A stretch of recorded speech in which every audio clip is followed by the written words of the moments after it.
Bem-vindos a mais um episódio da série Portadores de Esperança, em que eu procuro falar com pessoas que levam a esperança aos lugares onde ela escasseia. Isto é uma série especial que estou a fazer durante o Jubileu da Esperança, uma forma de tentar pontuar o Jubileu da Esperança ao longo de todos estes meses para que não caia no esquecimento. Hoje tenho como convidado o Sérgio Rodrigues, que trabalha com a comunidade de Titipás e, portanto, está muito próximo da comunidade dos sem-abrigo e trabalha de perto com as pessoas sem abrigo. Olá, Sérgio, bem-vindo e agradeço Olá, muito. muito obrigado pelo convite. Eu é que agradeço dar-nos aqui uns minutos do seu tempo. Sérgio, vamos logo direto ao assunto. O problema dos sem-abrigo parece ter piorado. Para um leigo como eu, que não está envolvido, eh, parece haver muito mais sem-abrigo nas ruas do que havia há poucos meses ou há alguns anos. É assim de facto ou isto é só aparente? É uma pergunta que não é fácil de responder, porque isto não é simplesmente contar as pessoas que estão na rua e está feito. Ao longo dos anos, eu sinto que a população sem abrigo vai mudando. Há uma população portuguesa, uma população estrangeira, a própria população estrangeira vai mudando. E a percepção que nós temos agora de que há mais pessoas também tem a ver um bocadinho, se calhar, com as notícias todas que aparecem, com as questões de imigração, etc. Mas genericamente não se sente um aumento de população. Eu até diria que na rua mesmo até é possível que haja menos. Mas a percepção, se calhar, como há mais notícias sobre o assunto, talvez se tenha a percepção de que há mais pessoas, mas por exemplo, desde o verão do ano passado até este ano, na volta que eu acompanho, até temos sentido menos pessoas. Portanto, agora, nós também não entramos em contacto com toda a gente, porque muitos também não sabemos onde é que estão. Portanto, esta percepção é sempre enviesada por isso. Claro. Então, isso talvez se explique, como disse, pelas notícias, e aí sim, mais uma vez, corrija-me se estiver enganado, mas que o fenómeno parece estar a mudar. Portanto, enquanto antigamente havia mais, se calhar, sem-abrigo, eram as pessoas que não tinham emprego e por isso não tinham forma de ter uma casa, ou às vezes sofriam de adição e coisas assim. Hoje em dia nós vemos pessoas sem casa, sem teto, que têm empregos, que vão trabalhar na mesma, ou então famílias inteiras, não é? Portanto, nesse sentido há uma diferença, ou não? Há uma diferença em termos de, por exemplo, população estrangeira, isto depois tem a ver com algum tipo de fluxos. Eu, quando comecei a fazer volta, havia muitos cidadãos brasileiros. Depois isso mudou, depois foram muitos cidadãos, perdão, da zona de leste, e agora nota-se muitos cidadãos indostânicos, não sei dizer especificamente o país dominante, mas muitos cidadãos desta zona. Portanto, acaba isto por ser um bocadinho por fluxo de migração e nós sentimos isso na rua. Agora, de facto, notamos que há muitas pessoas que têm o seu emprego e que estão na rua. Isso era um fenómeno que antigamente era mais difícil de encontrarmos. Mas a maioria dessas pessoas são estrangeiras, portanto, têm condições precárias de trabalho, não têm capacidade para alugar sequer um quarto. E a solução primária é ficarem na rua porque não conseguem suportar despesas adicionais. A questão das adições é uma questão que vai existir sempre. Isso acaba por ser um bocadinho independente da nacionalidade. A adição à droga, ao álcool, o jogo é um bocadinho menos, não é tão visível, mas também existe.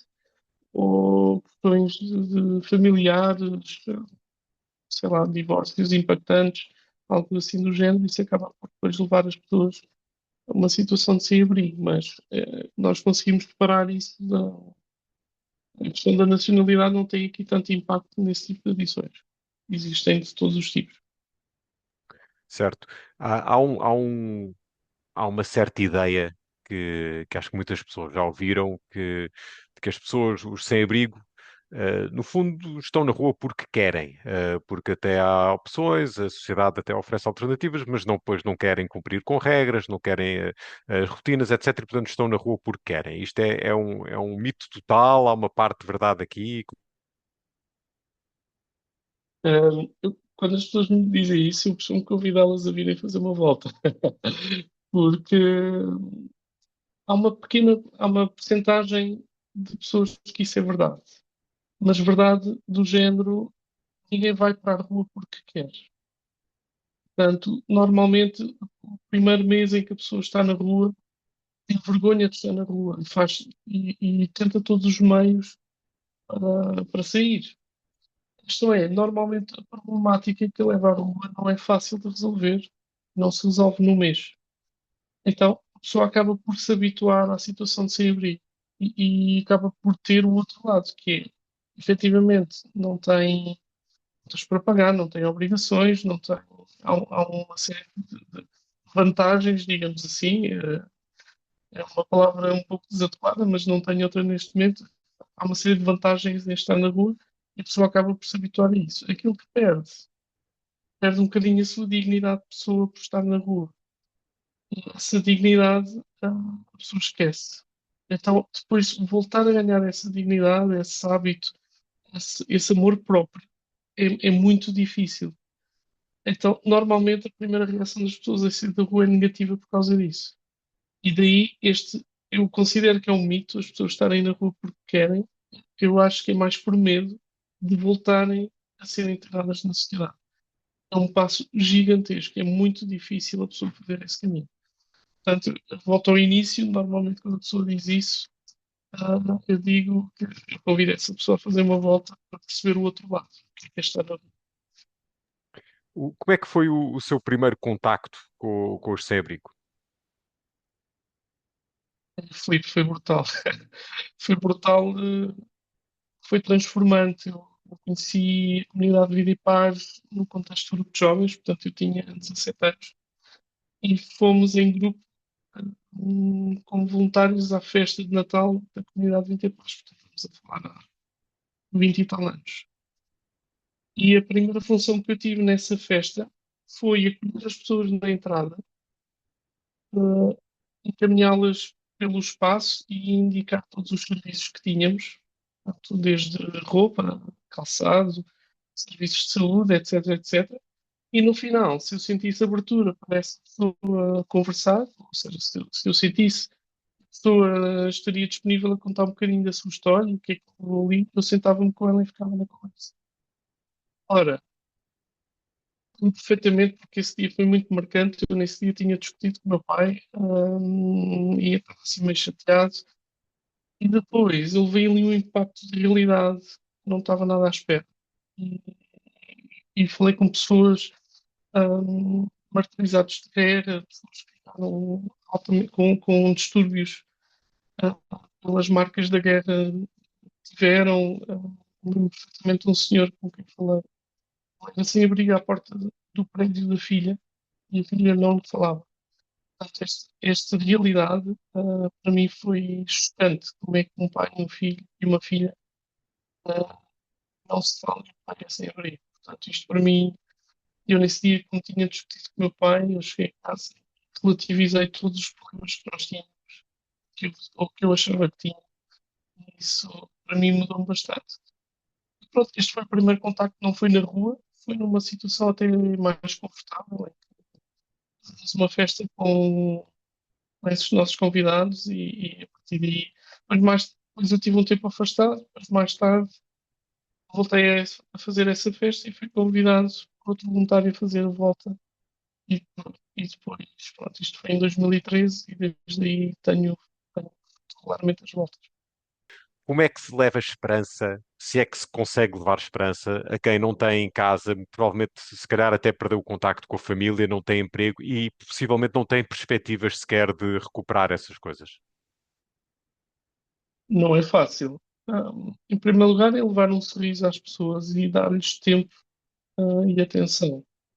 Isto é o principal que nós na comunidade de Vida e Paz tentamos fazer com as pessoas em situação de sem-abrigo, porque são pessoas que normalmente estão sozinhas, não têm ninguém para com quem conversar.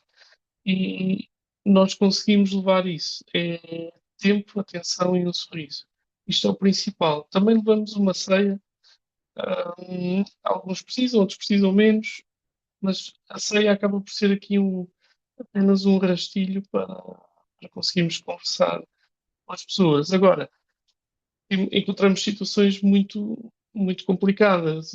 A adição é destrutiva na vida das pessoas e aquilo que nós tentamos fazer é conseguir que a pessoa, por si própria, queira mudar de vida, reabilitar-se, seja do álcool, seja da droga, seja de outra situação que está a passar. Quando nós não convencemos as pessoas, nós damos sempre o outro lado e queremos sempre que seja a própria pessoa a querer dar esse passo. Porque se as pessoas fizerem isso por nós, mais provável é desistirem. Se fizerem isso por elas, vão ter muito mais por elas ou por alguém que tenham em grande consideração, vão ter muito mais força para seguir esse caminho que é um caminho que não é fácil. E existe nesses diálogos que mantém, nesse contacto que mantém com as pessoas sem abrigo, existe espaço para falar também de espiritualidade, e isso pode ser útil para tentar que as pessoas vejam em si mesmas essa dignidade de que falou há bocadinho, ou não é adequado nessas situações? Uh, Quando sentimos espaço para isso, eu pessoalmente eu falo. Mas tenho que manter, tenho que respeitar sempre um, a intenção da pessoa, ou seja, há pessoas que não acreditam em Deus, outros detestam a igreja, ou estão muito zangadas com Deus, algo assim desse género. E pronto, eu pessoalmente tenho que respeitar essa postura das pessoas. Agora, há muitas maneiras de falar de espiritualidade sem falar de Deus, né? Acaba por ser aqui perdão, acaba por ser aqui um jogo de cintura que temos que ter às vezes para levar este tipo de conversa até à pessoa. Agora, muitas vezes também não há o tempo, a pessoa não nos dá o tempo suficiente para ter esse tipo de conversa, porque ou são coisas muito pessoais, ou gostaríamos de entrar ali num algo que a pessoa tenta esconder. Portanto, este trabalho tem que ser feito um bocadinho todos os dias, por todas as equipas, porque nós não fazemos isto diariamente, há várias pessoas a fazer, e é preciso um bocadinho de resiliência diariamente para que aquilo que eu ouvi hoje eu passo ao meu colega do dia da manhã e ele amanhã tenta continuar essa conversa. E isto é um bocadinho todos os dias. Agora, a questão da espiritualidade, há pessoas que nos falam abertamente disso, outras que não falam, é muito variável.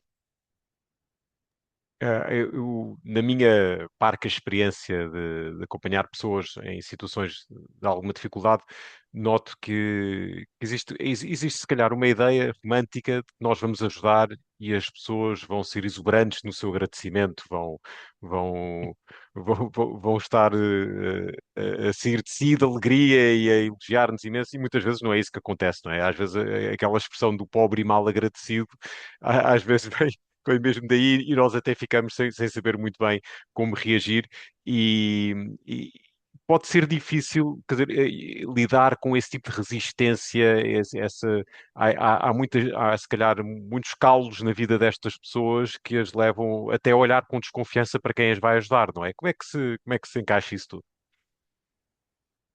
Eu vou começar por uma premissa anterior a essa. O que o Filipe disse é muitas vezes verdade, mas eu começo pelo passo anterior, que é quem que somos nós a chegar ao pé de alguém e dizer a essa pessoa que o que ela está a fazer está errado e deve mudar. Nós não somos absolutamente ninguém para estas pessoas. Portanto, isto acaba por ser um ato de presunção muito grande e que a primeira reação é defensiva. Portanto, a primeira reação da pessoa acaba por ser fechar o caminho para que nós não entremos. Portanto, nós raramente pensamos nisto quando, pelo menos numa fase inicial, temos um bocadinho de ilusão, como o Filipe dizia, de que vamos levar soluções, mundos e fundos, etc. E nem sempre é assim. Mas também temos que compreender o outro lado. Começa por compreender a história da pessoa. E que ela está assim, nem sempre nos contam, porque nem sempre têm essa vontade. Mas se nós formos aparecendo regularmente, a pessoa acaba mais tarde ou mais cedo por nos contar. E aí sim, quando nós criamos uma relação com essas pessoas, as pessoas acabam por nos agradecer. Se bem que nós não deveríamos fazer isto para ter o agradecimento das pessoas, mas sim para que elas possam efetivamente mudar de vida. E claro que é difícil lidar com a rejeição, com o pobre e mal agradecido, como o Filipe dizia, é triste, às vezes ficamos magoados, mas temos que saber lidar com isso e com a premissa inicial que eu disse, que é nós não somos ninguém para lá ir. E isso é que é o principal fundamento para isso. Na minha experiência, aqui não de qualquer atividade, mas simplesmente de pessoa que anda na rua e às vezes com filhos pelo meio, eu reparo que o sem-abrigo, mais se calhar do que outras condições sociais, causa um grande desconforto a quem passa, não é? Um grande desconforto social e as pessoas muitas vezes não sabem como reagir, não sabem se devem olhar, se não devem olhar, se devem sorrir, se devem dizer olá, bom dia, se isso vai ser mal interpretado, tal como tivemos a ver agora. Depois os miúdos fazem perguntas e nós dizemos, não olho, não falo, não aponto, mas querem saber porque é que aquela pessoa está a viver no que para elas parece ser uma divertidíssima fortaleza de caixotes de cartão, não é? As pessoas ficam incomodadas com isto e muitas vezes não sabem como reagir e eu confesso-me uma pessoa com muito pouco jeito para esse tipo de contacto. Tem alguma dica? Como é que estamos na rua, encontramos uma situação destas? O que é que devemos fazer? Ou não devemos, se calhar não devíamos fazer nada, devemos seguir como normal. O que é que aconselha ou o que é que acha deste tipo de situação? Hum, de facto, é um incómodo porque a primeira reação que nós temos natural é defensiva. Portanto, ficamos desconfiados porque se calhar pensamos que a pessoa nos pode assaltar ou nos pode agredir e isso normalmente não acontece. Hum, o meu principal conselho, há várias coisas que podemos fazer e eu gosto de fazer, é não ignorar a pessoa. E, portanto, muitas vezes somos abordados a pedirem-nos dinheiro. A pior forma que nós podemos ter de ajudar estas pessoas é dar dinheiro. Porque a pessoa normalmente pede-nos dinheiro, a pessoa que está na rua normalmente tem uma adição. E se nós damos dinheiro, esse dinheiro vai ser conduzido quase imediato para essa adição. Portanto, quando me pedem, digo assim, olha, pergunto o nome. A primeira coisa que eu costumo fazer é perguntar o nome. E digo o meu nome. E isso é uma primeira barreira que se quebra. Depois disso, hum, normalmente pedem dinheiro e eu digo que não dou dinheiro. E explico porquê. E normalmente bate certo. Pronto, há quem me diga que é para comer. Então, quando é para comer, se eu tiver essa disponibilidade de tempo, eu vou com a pessoa e vou ao supermercado mais próximo ou ao café mais próximo. Mas claro, depois a pessoa que ele apanhar a seguir, ou ela, vai pedir dinheiro à seguinte e pronto, isto acaba por ser um ciclo vicioso. No meu caso, como pertence à comunidade Vida e Paz, eu identifico o local onde a pessoa está e passo a mensagem à volta para ver se a pessoa está lá nesse dia. Pronto. As pessoas que não pertencem à comunidade Vida e Paz não podem contactar na mesma e dizer, olha, passei por esta pessoa assim, assim, neste local, e pronto, se a pessoa tiver alguma dificuldade ou não se sentir confortável em abordar a pessoa que está na rua, passa a mensagem de onde ela está e a comunidade também faz esse trabalho. Essa é uma boa deixa para falar um bocadinho então da comunidade Vida e Paz. Como é que as pessoas podem contactar? Eu imagino que haja um site. Estão a precisar de voluntários? Não estão? Se calhar há pessoas que não têm vocação, não é? Para isto, ou não têm tempo, ou não têm disponibilidade. De que outras formas é que podem ajudar? Há várias formas de ajudar. Há três formas principais. A primeira é dando tempo, a segunda é dando dinheiro, a segunda é conciliar a terceira é conciliar os dois. Portanto, nós temos a comunidade que recebe muitos donativos alimentares ou de roupa. Portanto, isso pode ser deixado na sede que está no Conselho de Cora, é a Rua Domingos Bom Tempo, número 7, em Alvalade. A pessoa que quiser deixar donativos em horário útil pode deixar na comunidade, que são todos bem recebidos e bem agradecidos. Quem tiver, quem desejar contribuir além disso, ou porque tem alguma profissão que o permita, ou um cargo, ou uma empresa, pode contactar diretamente a comunidade e propor essa parceria para ser benfeitor da comunidade. Então, a última hipótese, é onde eu me enquadro, é dar o meu tempo. E posso dar o meu tempo ajudando a fazer santos, ajudando nas voltas, ajudando na festa de Natal da comunidade Vida e Paz. Existem também as quintas terapêuticas e há voluntários nas zonas dessas quintas que vão ajudar. Se tiver alguma profissão ou talento que possa contribuir para ajudar as pessoas, também pode oferecer esse contributo, ou seja, estou a falar de coisas como ser terapeuta ocupacional, ser músico, que possa animar as pessoas. A comunidade faz este trabalho de rua, mas depois a comunidade tem centros terapêuticos onde as pessoas estão a fazer esse percurso de controlar a adição. E, e são quintas com muitos habitantes e têm as suas necessidades, portanto, é outra forma também de contribuir. Mas eu sugeria começarem sempre por uma volta, porque conhecer a realidade da comunidade é conhecer a realidade das pessoas que estão na rua e são essas pessoas que nós ajudamos. Da comunidade de Vida e Paz, atua só em Lisboa ou atua também noutras cidades? Em termos de acompanhamento de rua, é só em Lisboa. Pronto. Ah, Mas terão os contactos e poderão indicar, imagino, outras associações noutros sítios onde as pessoas possam, com sim, os sim, quais as sim. pessoas possam contactar. Pronto. Então, Sérgio, já estamos aqui a chegar ao fim do tempo. Eu prometi que não ia ocupar demasiado tempo. Perguntava-lhe agora, no fim, se tem alguma história em particular que possa contar, obviamente respeitando a identidade e a privacidade das pessoas com quem contacta, mas assim, alguma coisa que o tenha marcado, alguma história assim que seja um bom cartão de visita para quem esteja interessado neste tipo de atividade? Pergunta difícil, Felipe. Temos muitas histórias, algumas de sucesso, outras de insucesso, mas posso contar uma que aconteceu o ano passado. Nós, na nossa volta, fomos ao aeroporto e encontramos lá um rapaz, posso dizer o nome, acho que não há problema, o João, e o João tinha perdido o emprego e não tinha capacidade de alugar de quarto, casa. Não nos contou detalhes da sua vida e do seu passado. Nós também não fizemos muita questão de saber naquele dia, mas ele próprio sentiu ali, sentiu que ali devia ter falado connosco. E falou connosco sobre aquilo que queria, o futuro, a esperança que tinha. E inclusive depois pegou em nós e levou-nos aos outros sítios do aeroporto a dizer onde é que estavam as outras pessoas sem abrigo. E passado 2 semanas ele vai à festa de Natal, portanto, em dezembro de 2023. Nesse dia, ah, tivemos a visita do Presidente da Câmara de Lisboa, o Carlos Moedas, na altura, ainda é, pronto.